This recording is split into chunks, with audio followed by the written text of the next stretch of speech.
Hello ladies and gentlemen, it's Young here and welcome to a Metal Gear Solid 5 news update. This is a continuation to my previous video, in which I failed to mention a few details that came about from the closed doors 24 minutes Ground Zeroes demo shown to the press recently. Now I do recommend you watch my previous video if you haven't done so yet. Anyways, without further ado, let's dive right into it.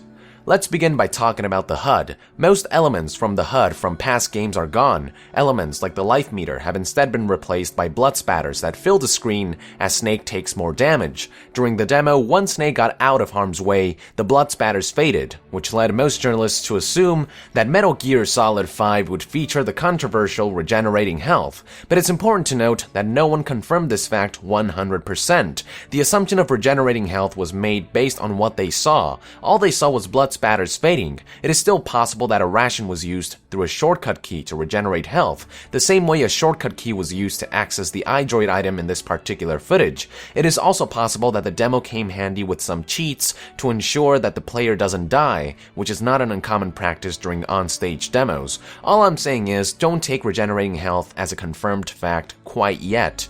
Another aspect of the HUD that I want to talk about is the weird white bars that appear at the bottom of the screen. They appear in a number of occasions throughout various Ground Zeroes and Phantom Pain trailers, and they appeared once again during the 24 minutes gameplay demo, at least according to journalists. I had no idea what these white bars could be until YouTube user MergZ noticed something interesting.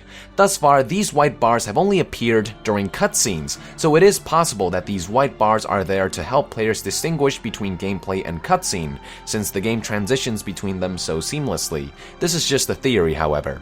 A new feature of the HUD that I talked about in my previous video was button prompts that appear for context-sensitive actions. When Snake faces an object, like a ladder, a car, or a door, button prompts will appear on the object, displaying exactly what Snake can do with which buttons. The same goes for when Snake holds enemies up at knife point. Players will be given the option to knock the enemy out, kill the enemy, or interrogate him. What I failed to mention in my previous video was that during interrogations, players can choose from multiple lines of questioning. That way, players can get the information that they want efficiently, rather than having to cycle through various dialogues like in past games. This also further emphasizes Hideo Kojima's goal for player choice, both in terms of gameplay and narrative, to take center stage.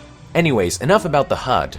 Now let's talk about gameplay features I failed to mention in my previous video. I talked about how Snake is much more fluid in his movements in this game, doing everything in motion rather than stopping and going like in past games, and we have already witnessed some of Snake's new ways to traverse the environment, such as his newfound ability to jump.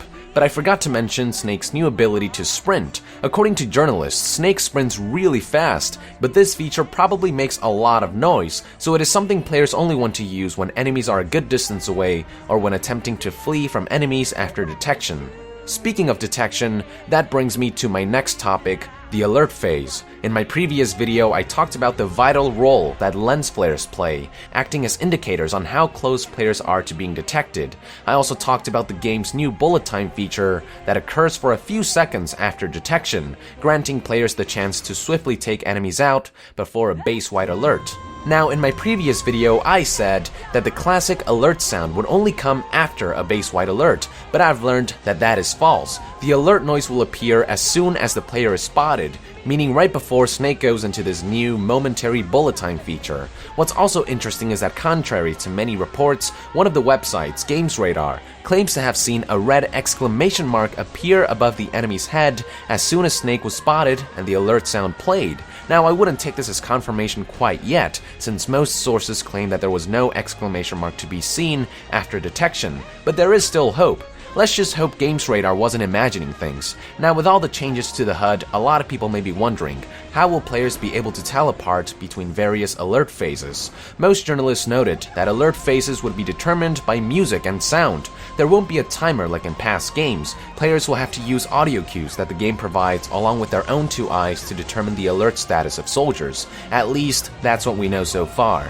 Moving on, let's talk about some of Snake's gadgets. As most of you may know by now, binoculars make a return, but this time with the ability to mark targets to track them both on the field and on the map. What I failed to mention was that binoculars can also be used to get intel from headquarters. When Snake uses the binoculars to look at a point or object of interest, headquarters will tell Snake what he's looking at and provide tips. This all happens without interruptions. We still don't know if there's a separate codec mode that pauses the game completely like in past games, but at least we know codec conversations can now happen live without interruptions. Apart from binoculars, it was also confirmed that thermal goggles would make a return. I don't know about you guys, but for me, thermal goggles have always been one of the most useful items, so I am glad to see it make a return.